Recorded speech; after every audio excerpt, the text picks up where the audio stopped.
சுட சுட பூரி ரெடி ஆயிடுச்சுங்க. எல்லோரும் சாப்பாடு எடுத்துட்டாங்க.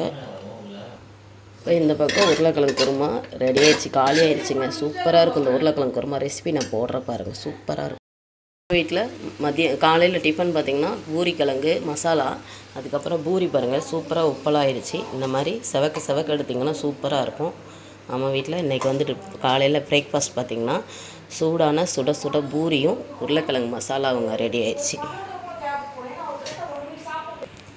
இப்போ சூடான பூரி உப்பலாக இருக்கும். இதில் கொஞ்சம் டைட்டாக மாவு பிசைஞ்சிங்கன்னா நல்லாயிருக்கும், ரொம்ப சூப்பராக இருக்கும்.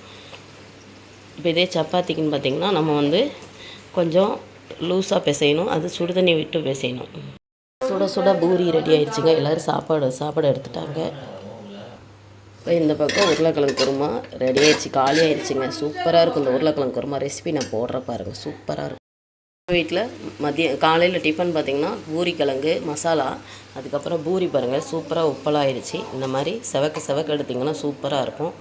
நம்ம வீட்டில் இன்றைக்கி வந்துட்டு காலையில் பிரேக்ஃபாஸ்ட் பார்த்திங்கன்னா சூடான சுட சுட பூரியும் உருளைக்கிழங்கு மசாலாவுங்க ரெடி ஆயிடுச்சு.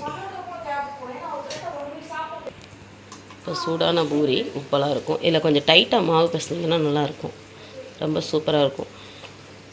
இப்போ இதே சப்பாத்திக்குன்னு பார்த்திங்கன்னா நம்ம கொஞ்சம் லூஸாக பிசையணும், அது சுடு தண்ணி விட்டு பிசையணும்.